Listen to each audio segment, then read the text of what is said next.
Riddler's latest. It's all about the Waynes. If we don't stand up, no one will. Bruce Wayne.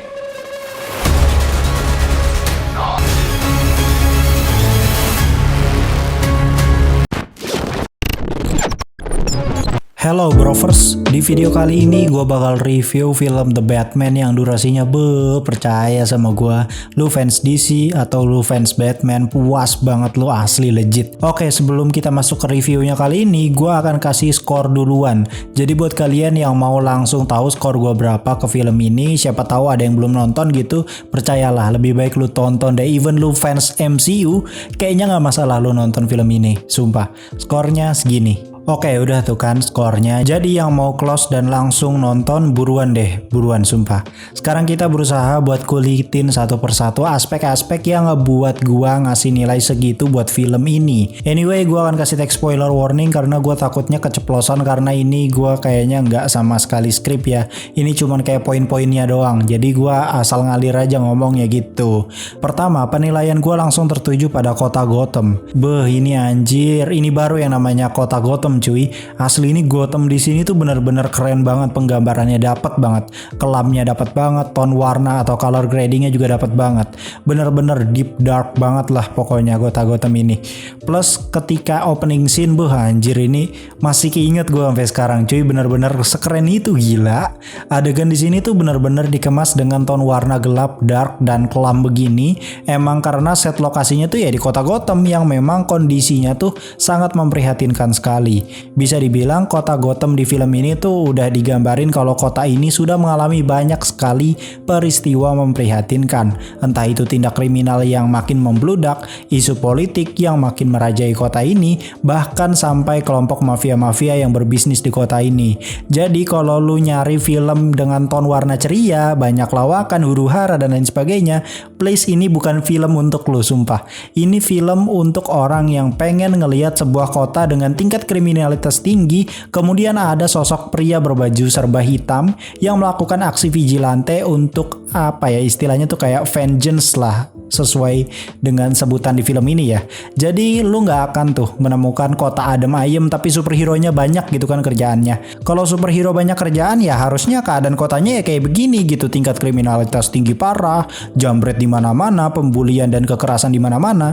Seolah-olah film ini tuh ngasih gambaran atau lukisan ke kita kalau kota yang ada superhero atau pahlawannya tuh bukan berarti kota itu aman sejahtera, karena pahlawannya satu misalkan ya, tapi yang kriminal sehari misalkan bisa 10 sampai 20 kasus gitu. Jadi bener-bener dibikin serealistis itu cuy. Namun itu semua dikemas dengan penggambaran lampu Batman yang itu loh, ternyata fungsi lampu Batman gak hanya sekedar manggil Batman doang sebenarnya, tapi justru bisa buat takut para pelaku kriminal karena bisa saja di lokasi itu di balik kegelapan ternyata ada Batman yang siap matahin leher lo gitu. Sekarang kita masuk ke penilaian sinematografi. Jujur gue bisa akuin ini adalah salah satu karya terbaik Matt Reeves dari segi sinematografi. Bener-bener sedalam itu cuy. Buat kalian yang gak tahu, sinematografi itu kan kayak lu ngelukis sebuah keadaan tapi itu hidup gitu. Jadi sinematografi gak hanya sekedar nyorot kamera pakai style ala-ala sinematik gitu, tapi lu harus ngasihin makna. Motor lewat deh, digeber lagi anjing. Oke, sampai mana tuh tadi anjir? Jadi lu tuh harus ngasihin makna di dalam sorotan itu. Misalkan contoh nih, spoiler nih ya, hati-hati. Ketika di opening scene pas Riddler mau membunuh wakil wali kota kalau nggak salah ya, kameranya tuh kan fokus ke sang wali kota dulu kan, terus perlahan-lahan pergerakan mic-nya itu menyorot suara nafas dari sosok yang ada di belakangnya di dalam kegelapan.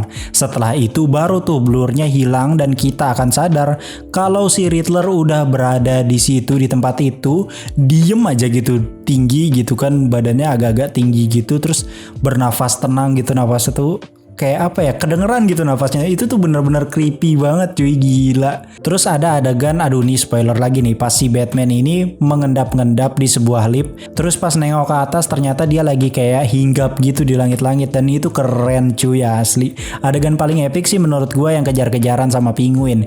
Itu bener-bener yang disorot tuh cuman setir, ban, sama sisi samping mobil doang. Dan kayaknya Fast and Furious harus belajar banyak sih dari film ini, soalnya bener-bener tegangnya dapet banget. Terus tiap perpindahan gigi atau tiap bermanuver, sinematografinya tuh tajem banget cuy, bener-bener mantep lah pokoknya.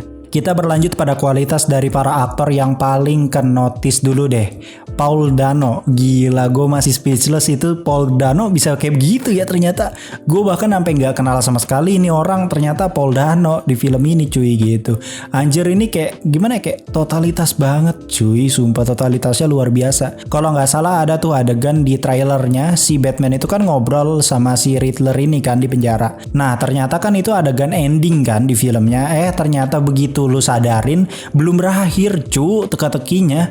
Gila itu ternyata dia udah di dalam di dalam penjara, ternyata masih teka-teki cuy itu tuh. Sampai Batman tuh sampai bener-bener linglung parah, bingung mau ngapain gitu. Kita juga selaku para penonton pasti akan kebawa aja tuh sama permainannya si Riddler ini. Sampai di twist segitu bangsatnya di ending, dan plot twistnya gila-gilaan sih ini. Bener-bener kayak ngerasa kesal aja gitu sama Riddler gitu cuy. Sepanjang 3 jam lu bayangin aja, lu diajak main sana sini ke tempat yang macam-macam lah, cuman biar rencananya itu berhasil dengan mulus. Lu bayangin aja dari awal si Batman masuk permainannya dia udah tahu akhirnya bakal di mana, dan dia udah tahu kalau Batman ikut permainan dia berarti ya dia menang gitu. Bangsat gak sih? Lu udah dipastikan kalah kayak dari awal film gitu kan. Kipak parah nih orang anjir.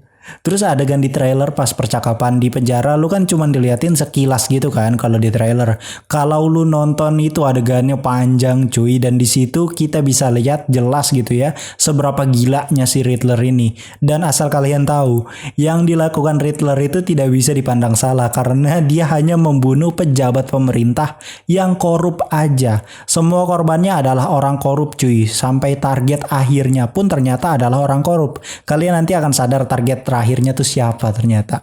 Kemudian kalau lu perhatikan nanti sosok Riddler ini bakal punya teman yang kayaknya ini clue buat film The Batman yang kedua nanti ya. Gue yakin banget sih ini tuh si itulah, pokoknya si dia gitu. Dari ketawanya kalian udah tau lah pasti dia siapa. Penggambaran karakter yang sangat apik itu juga ternyata nggak hanya di Riddler doang, melainkan di sosok Bruce Wayne-nya juga cuy. Kita nggak akan dapet tuh sosok Bruce Wayne ala-ala Crazy Rich di film ini. Kita justru akan terfokus pada sifat Bruce Wayne yang sejatinya nggak beda jauh dengan sosok Batman itu sendiri. Terlihat murung terus gitu kan, jalannya teh nunduk wae gitu kan, nyari gopean apa gimana nih orang. Tapi yang jelas sosok Bruce Wayne-nya ini itu lebih kayak ke arah anak yatim piatu yang masih banyak pikiran tentang masalahnya, jadinya dia tuh introvert gitu cuy. Anyway, ada yang gue suka banget di film The Batman ini ketimbang film Batman yang lain, yaitu teknologi identifikasi lewat soft lens-nya dia. Terus itu keadaannya tuh selalu merekam gitu. Aduh anjing, spoiler ini malah. Jadi ketika dia balik ke Batcave, dia bisa koreksi apa yang dia lewatkan ketika di TKP gitu. Dan itu benar-benar kepake banget cuy. Teknologi ini tuh sebenarnya mirip banget kemampuannya kayak fitur sonar di game Batman Arkham series cuy.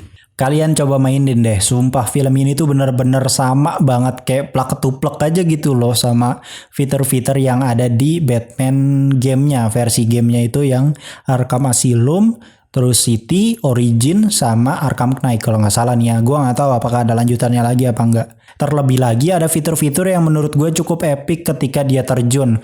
Ternyata tuh bajunya tuh kayak harus di resleting dulu gitu cuy baru bisa terbang, dan itu menggambarkan betapa realistisnya film ini. Batmobilnya juga bukan ala-ala yang kayak tank atau tumbler gitu ya. Batmobile di sini tuh benar-benar lebih ke American Muscle gitu cuy. Kalau lu perhatiin mirip kayak mobilnya Dominic Toretto yang waktu di Furious 7 ya. Pembahasan berikutnya itu adalah original soundtrack yang sangat berkelas. Apalagi pas adegan dia tuh mulai beraksi gitu. Itu suaranya benar-benar terngiang-ngiang cuy di kepala. Di awal filmnya aja kita bakal diliatin dibuat tegang gitu dengan original soundtrack itu cuy. Dan puncaknya itu ketika rencana si Riddler ini di final scene lah pokoknya.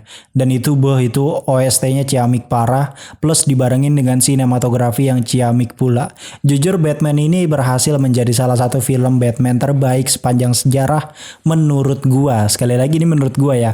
Walaupun menurut gua ini sebenarnya tidak bisa dibandingkan dengan Batman-nya Nolan punya. Karena topik dan pembahasannya tuh berbeda. Jujur kalau Batman yang versi Matt Reeves ini lebih realistis lagi menurut gua dari segi kotanya dan dari segi penjahatnya dan juga sosok Batman-nya itu sendiri. Untuk skor tinggal lihat di awal aja ya. Oke, mungkin segitu dulu penilaian jujur gua untuk film The Batman ini. Seriusan kalian wajib nonton walaupun katanya bakal ada versi HBO Max, tapi percayalah cinema experience itu lebih mantap ketimbang kamu miringin HP.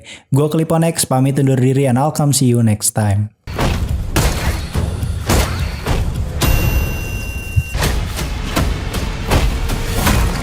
Take it easy.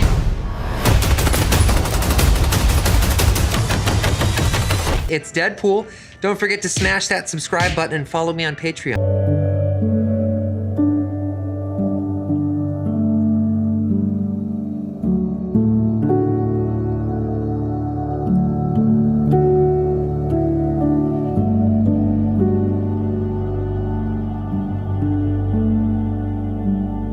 Thank